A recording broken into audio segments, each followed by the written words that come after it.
So what if healing doesn't always look like getting better?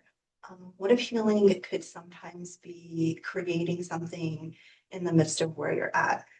That's what we're going to be talking about today and so much more. So I am sitting with Jessica Chacon. She is the owner of one of the exhibit spaces for the Dreamscapes Lounge art exhibit. So welcome, Jessica. Thank you for being with me. I'm looking forward to this conversation today.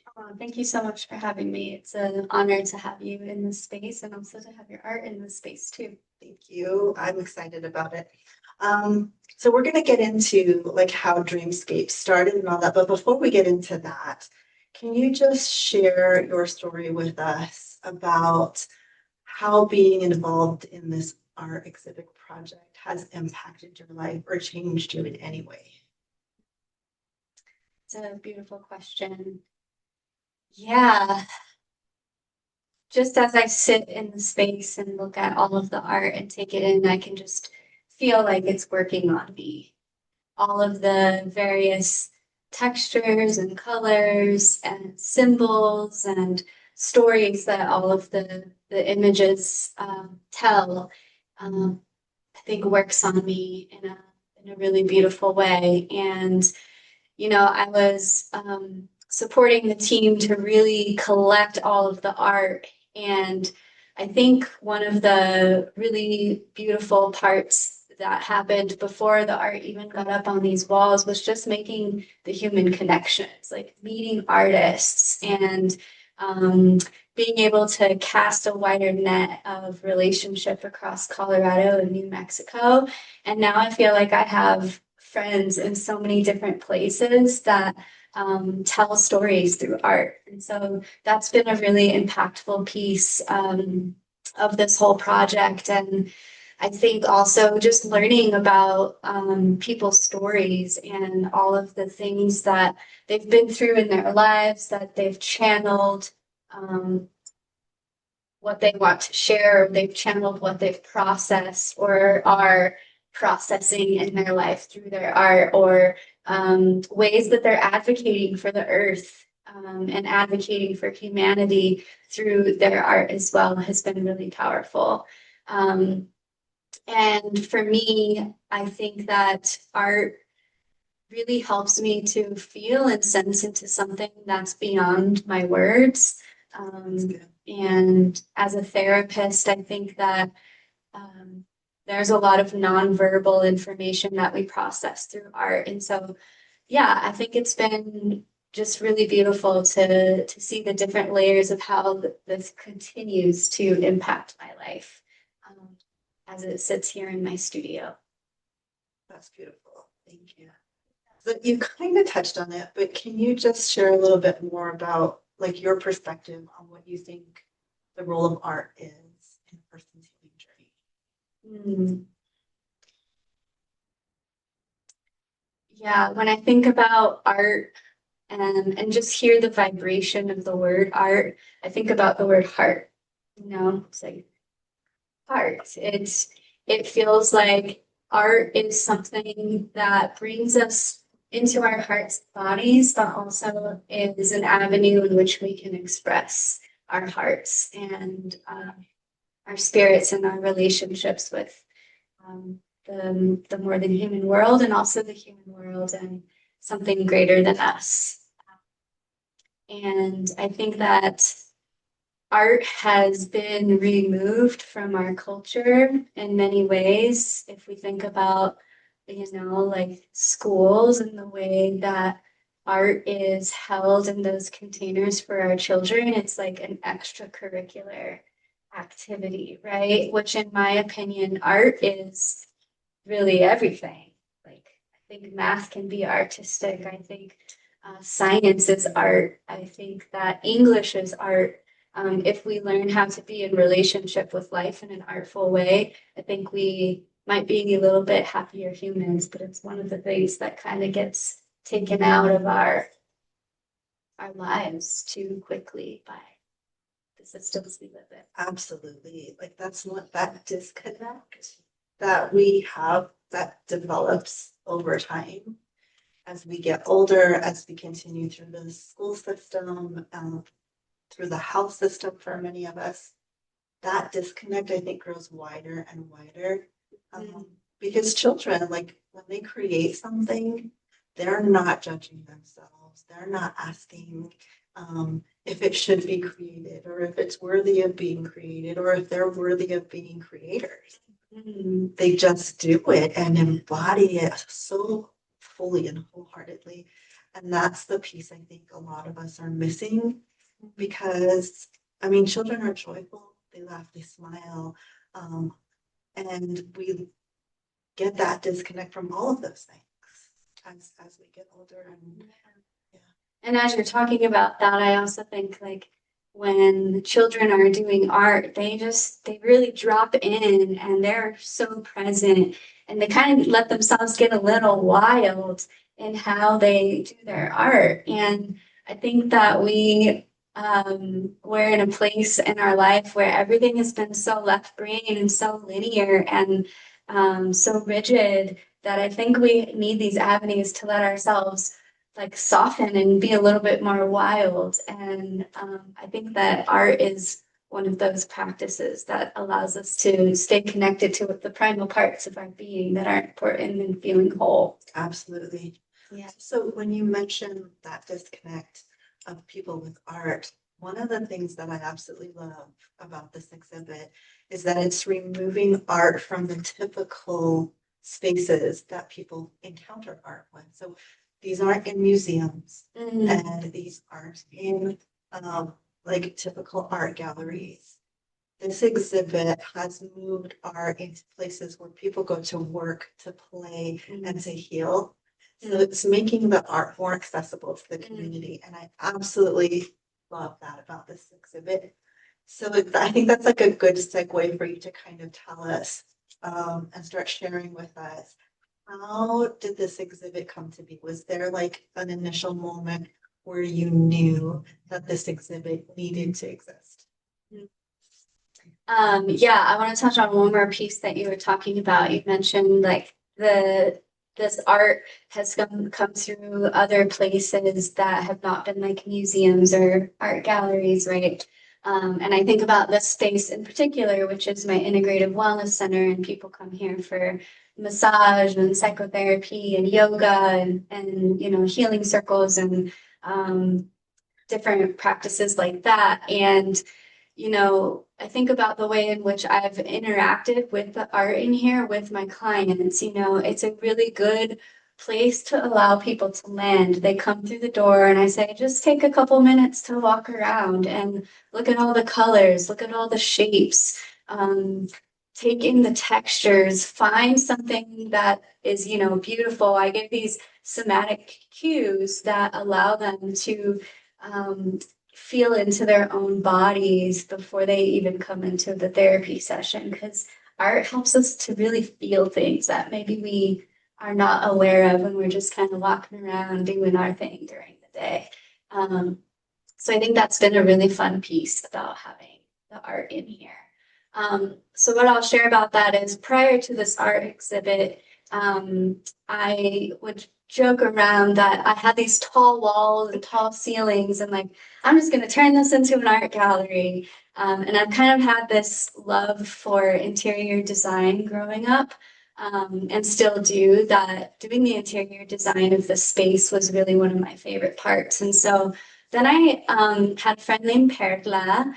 Perla. She just loves her art and loves art and is a big advocate for art. And she spent time in here one time and was like, we should do an art exhibit. And I went over to her studio and saw all of these beautiful like Guadalupes and Venus of Willendorf and Buddhas. And it was right around a really big time with elections and just a lot of angst in the air, that we felt like we wanted to use her art to tell a story of like how we can come together.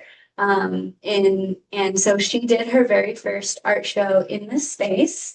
And that was like really fun. People really responded well to that. And so then we had another art show with another artist, my neighbor Allison Cruz. She had her art show in here, and it was all telling stories about the earth, her relationship with the earth. How beautiful. Yeah, and so after that, I've been doing a lot of work with Warm Cookies of the Revolution in Future Town with my dear friend Adrian Molina. And he and I were just in conversation about how I've been engaging with art here. And he started to tell me about his vision of Dreamscapes Lounge. And so Dreamscapes Lounge was born from him. And there are two other Dreamscapes Lounges that he has created before. One of them is a collaboration he did and is a permanent installation inside Meow Wolf, Denver. Yes. And then I believe he did another show in Denver. I can't remember the details of that one, but then he was like, I want to start the San Luis Valley version. And he has a really deep connection to the valley, some ancestral connection to the valley. And he's been doing a lot of work here, I think, for the last 5 years with Future Town Tour. And you've gotten to be a part of some of that. And so, yeah, he shared this vision, and I was like, let's do this together. And we'll use my space. And then we connected in with Aaron Miltenberger, and we have maybe this will be a good time to talk about the 4 locations. Absolutely. Yeah, so this location is called Seed Earth Revival at my studio, Sweet Grass Therapeutics. And our vision for this was like, how do we tell the story of reviving our relationship with humanity, with the seeds, with the more than human world? And, you know, the Dreamscapes Lounge Future Town 2045 is envisioning an entire generation ahead of us. And Adrian likes to say, like, you know, in 2045, anything's possible because it's so far out that we really can come together and make significant changes. So that's Sweetgrass, and then we pulled Aaron Miltenberger in, and we have the infrastructure and architecture of the San Luis Valley in the Southwest is at Valley Architectures at the Hub on 6th and San Juan. And then we are also worked with Jamie and Crystal Ray Dominguez, who have Shooting Stars Cultural and Leadership Center. I think it's over on like 11th and Ross, something like that, near Zapata Park. And the story that we wanted to tell there was of mestizo and indigenous dreams, and kind of calling the past back into the future to inform that. And then we also worked with the Alamosa Public Library, and we have Agua, Huellas, and Flow there to tell the whole story about water. And the library, you know, is cerca del río. Yes. It's next to the river. And so that's really beautiful to tell the story of water right next to the rio.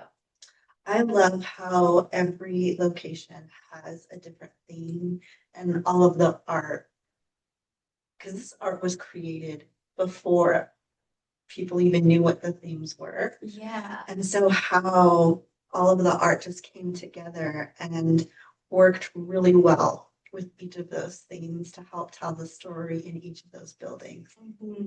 That's amazing. Yeah, really amazing.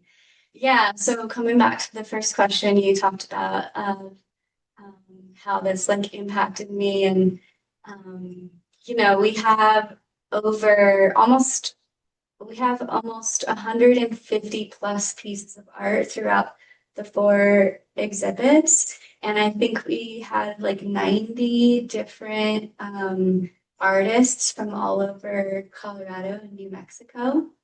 And this space alone has 19 local artists.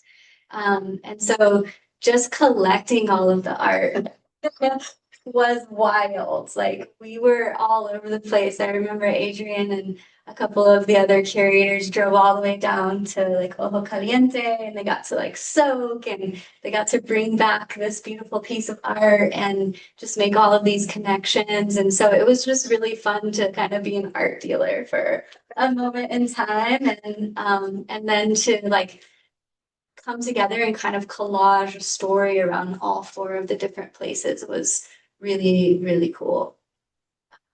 And I've never done anything like this before. So curating art has shown me just another opportunity that I can step into if I wanted to. Absolutely. And it's very different, like for the artists that come in here to interact with the people who come in to view the art. Because I've done a lot of like markets, outdoor markets and art markets and things like that. And so the interaction in those places, the people who come to look at my art was very different than the interactions I had here. She allowed me to be a docent for the day. Yeah. And welcome people into this space. And that was such a beautiful experience.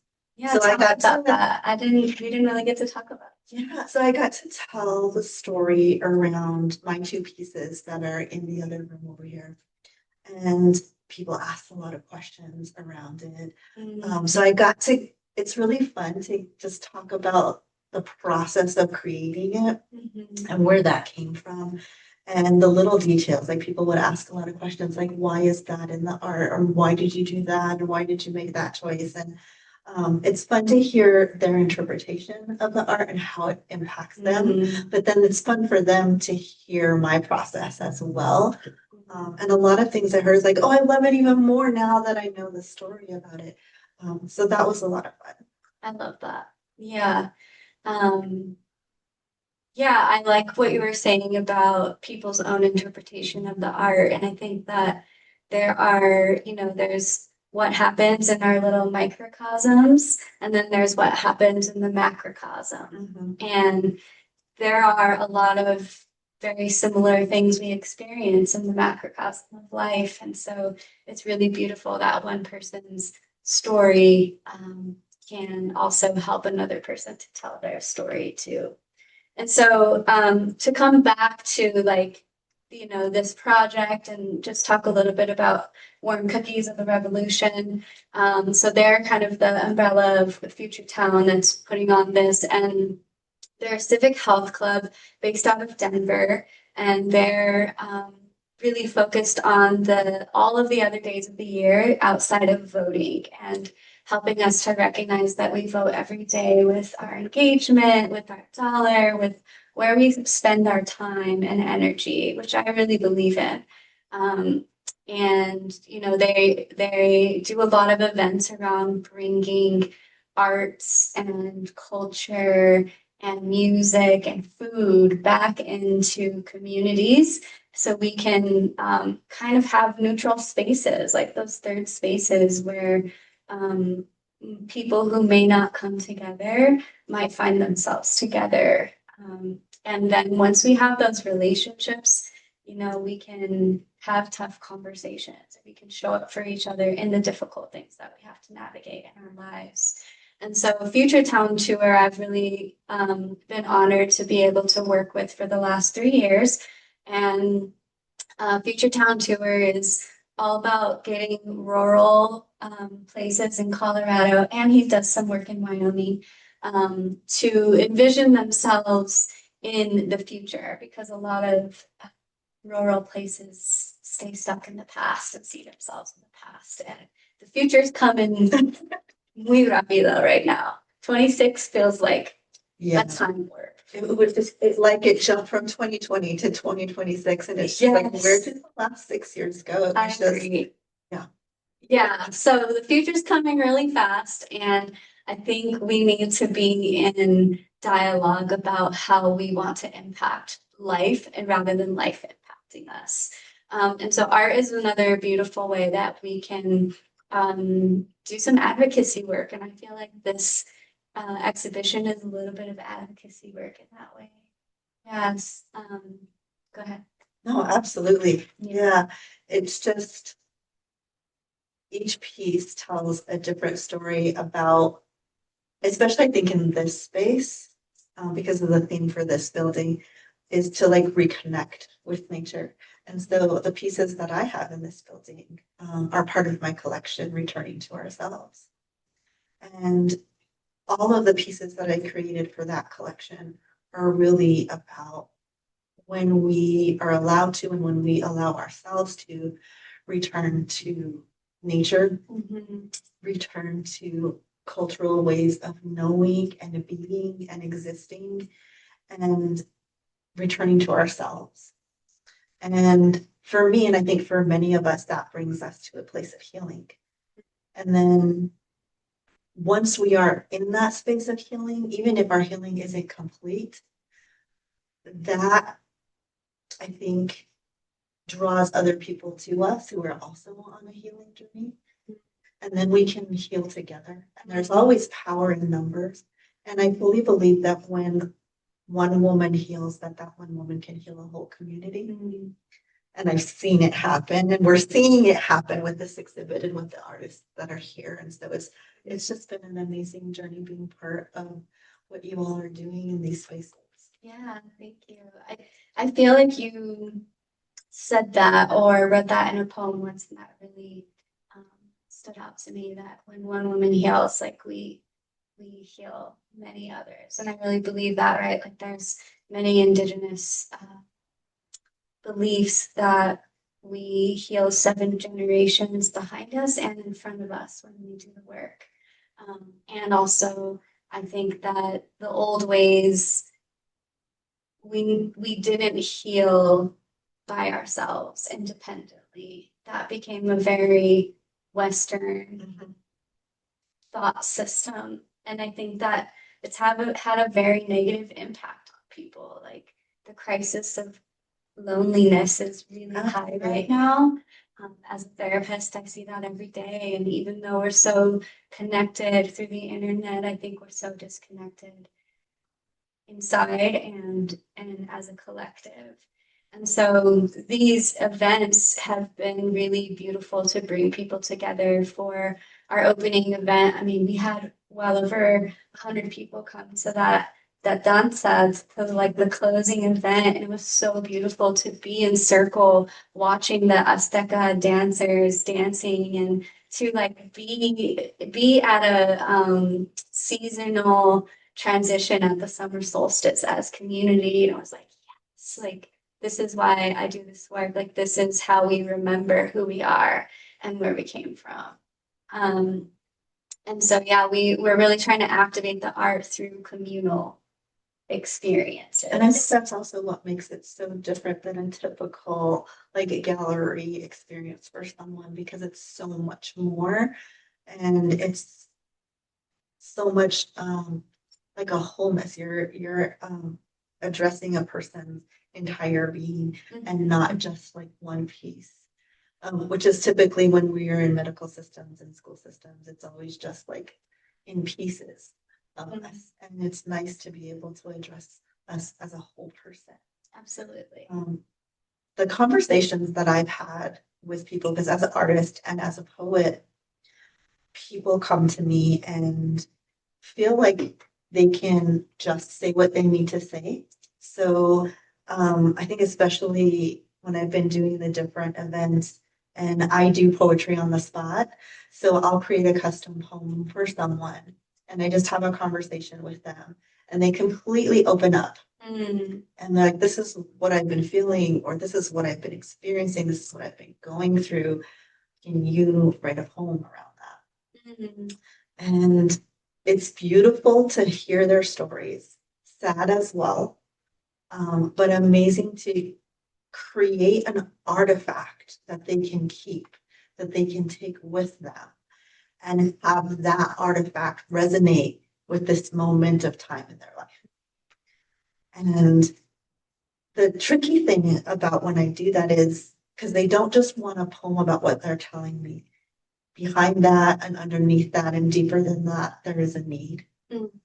And so finding or listening to what that need might be and incorporating that into their poem has been so beautiful and so meaningful to me and to them. I love that. I like that you also use the word artifact. You know, because I think the word artifact just reminds me of what was and what's in the past, and also like how to hold on to the present moment in a way. You know, like an artifact feels like how we can bring the ancestors present. And I think that people having an artifact for what they were feeling or needing is like a way of bringing themselves into the present moment, and just seeing seeing themselves different way, deeper way. Yeah, absolutely. Something tangible. Like, yeah. Yeah, and it helped us to see where change is made. Mhm. Yeah, so we have a couple of fun events coming up. We are currently doing the um, community art project, which is under the theme of dream weaving. And Nikki Kaminsky, who has a couple of her art pieces in here, had this idea to teach people how to use natural dyes. And so she got some natural wool, local wool donated, and she had a couple workshops teaching people to use natural dyes, and then had a couple workshops teaching people how to weave. And that's been so fun to be a part of. We've been doing that in here. And then we are installing over about 30 different people's weavings into one tapestry. Oh, And that's going to go into Milagros for a September show. We're doing a 5th exhibition under the theme of dream weaving for just 1 month. oh wow, a community tapestry. I actually wrote a poem about that one time. Oh, I love that. Bring it. Let's put it in the exhibition. Yeah. So yeah, I think another part of like getting this exhibition going is also just like listening to artists. And I think that our artists are hungry to have more places to share and more places to like do art. And I think here in the San Luis Valley and Alamosa especially, we don't have a lot of those places. Like we have the Church Project doing really cool art stuff, but like we have one gallery downtown, and I also want to be another space to honor what artists bring to the world. Because like my friend Lotta says, we are all artists. Yes, I believe that. me too. So tell us, like, what is your hope? Like how how do you hope this project is going to impact specifically like Alamosa and more broadly the San Luis Valley and possibly like Colorado? It's a big question. I think what comes for me first is it already has impacted Alamosa and the San Luis Valley by merely just bringing it here. That opening event we had was so beautiful. I mean, I think I'm still processing it. We've shot straight into everything, but I haven't really like processed just how rad that was to bring people together and do that tour. But just the way in which community showed up that day, I think impacted people.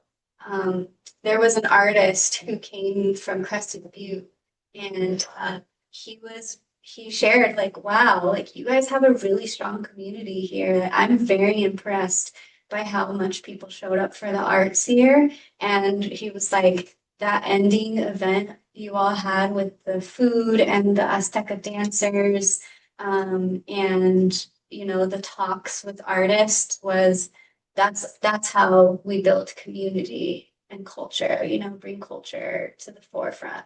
And so it was like such a compliment to have someone come from out of town and see how we held that space as a community of the valley. And then I think just having the art on the walls in 4 different spaces here in Alamosa is having some vibratory effect, I think. That's very cool. Yeah. And we are going to be activating some of the other spaces too. And you know, I know there's like a fun drum workshop happening in the Shooting Stars in a couple weeks, and so like, you know, thinking of the mestizo indigenous dreams and having a drum workshop happening in that space. Yeah, we're going to be hopefully bringing a Tonalama teaching from what's his name from San Luis. Oh, He did the Boulder de Seis. yes. His name escapes me at the moment. Yes, it will come back to me. But he did the Boulder de Seis he drew all of those, and each of those people he did their tono mamas with them. So anyway, like yeah, Rogelio, yes, thank you. And so I think that having workshops like that where we're also honoring like the Azteca, the old and still alive cultures that I think have been assimilated out of some bodies, and bringing that back also is going to have a ripple effect to help people remember and be proud of where they come from. I think this type of work and all of the different events that are happening is also serving like as a bridge between the older generations and the younger generations, Yes. which I think is desperately needed. Because the event that you had for the opening of the exhibits, that like took me back to my childhood, because I used to travel from town to town with my grandparents who were weavers. And they would do lots of different festivals and events and things like that when I was little. And there was always storytelling, and people were always like coming together at the end of the day just to create something. And so it was always community art that was happening all the time. And so it reminded me of that. It was really great to like take me back to being able to remember my grandparents. Yeah, I love that. And I think that's part of the idea around Future Town 2045. It's like, how do we envision the future, but also honor the past in ways that are sustainable? One of the things I think we have forgotten in our society is the importance of our elders. We have forgotten the abuelas and abuelos, which I think has caused them to forget too their importance in our lives and in our cultures, because a lot of them hold the stories. Absolutely. You know, like where are we going to have the stories of where we came from if we don't capture them right now? And I think the younger generations kind of forget the amazing work that our elders did to bring us to where we are today. Why don't we walk around, take a look at a few things? I would love to hear, like, when you look at my art, what do you see? I love that. I would love to hear that. Yeah, I love that. So this is my piece, or one of my pieces. And this one is called Tree of Life. And so, I mean, I have a huge story about this, and there's lots of hidden images and things and stories in here. I think I like to refer to my art and my poetry as somewhat surrealism, because there's always a picture within a picture and a story within a story. So what did you see when you first saw this?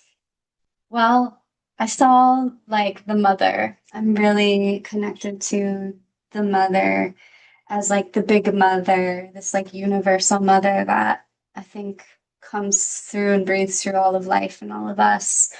And I see that through the divine feminine kind of being here in this picture, but also through the tree. Like I really feel that beautiful life-giving force through trees. And I also connect in with mycelium in this picture because of all these like networks that are down here, and the mycelial networks, and trees came from mycelium, and the biggest mycelial networks are in the ocean, and as our ocean started coming back is when trees started coming up. And so it's like the like life force I really saw come through this picture. And also that comes through the spirals, this like spiral of life, this energy and cycle of life that just kind of keeps going.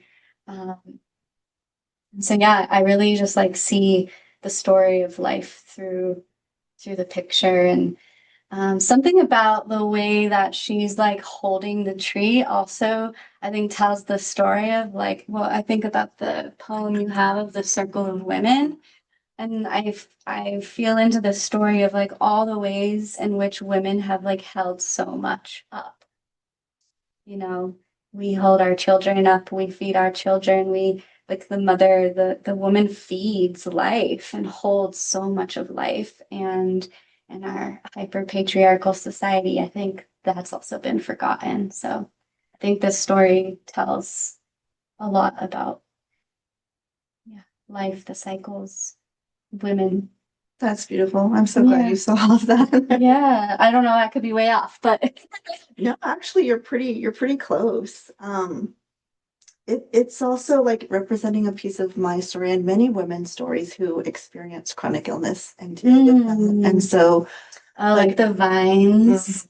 we've got so much that entangles our life and that we carry and that we hold, often visible and invisible at the same time. Because there are scars that happen to us physically through treatments and things like that that people can see. But then there's also the inner stuff that people can't see. And I love how a tree goes through seasons. And so this particular one, portrays like spring and summer. But then we have to let it go and the leaves need to die. We need to let go of things and then be able to like carry on and move on. I love that. And change and transform. And so there's some of that. There are 7 spirals that represent the 7 chakras. Oh. And the largest one can't be seen, but it's hidden behind the leaves. And then these are also like made to represent like our brain. Because part of my chronic illness has to deal with brain issues and neurological issues and things like that. And so it represents that as well. That's beautiful. I see brain now that you say that. And also see water too, you know? That's beautiful. Thanks for sharing. Yeah. Yeah. Thank you. So this piece is called Whispering Aspens. And again, like there's stories behind stories and things like that. So I'd love to hear what you see and how it speaks to you. I think this image brings me a moment of pause. I do like take a deep breath and I like see myself in this little picture. I like have the brown hair. I think I find myself like feeling really meditative and peaceful in nature.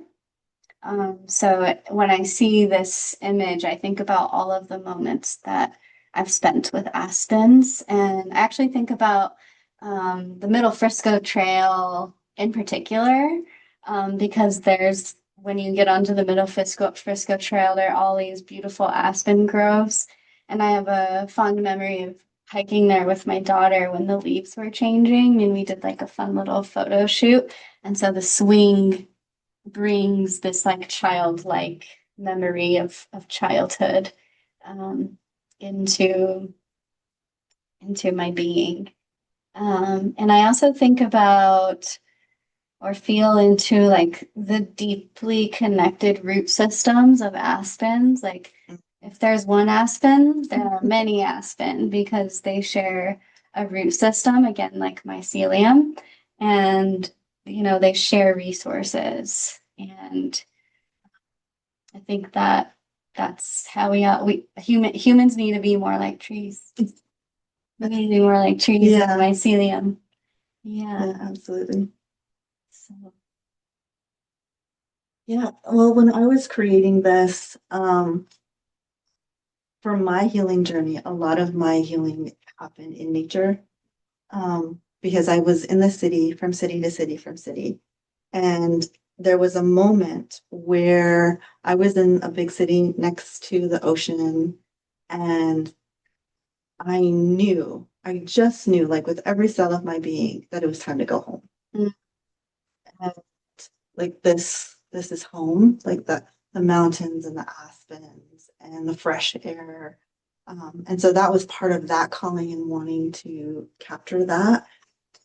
But I think when I got home and was able to just sit in nature and in silence and listen, nature has a lot to say and allows us the space to hear what we are trying to say. What we've been needing to say for a while and maybe didn't have the voice, didn't have the words, wasn't quite sure what that inner voice was telling us. And nature provides the space for us to be able to return to ourselves and find that voice again and see what it is that we need. Totally. Yeah. And I think for me too, nature not only provides the space to hear our own voice and creative energy, but I think nature also provides the messages when we don't know or when we have forgotten. I think there's all these little seeds that she's ready to throw at us. So yeah, I love that.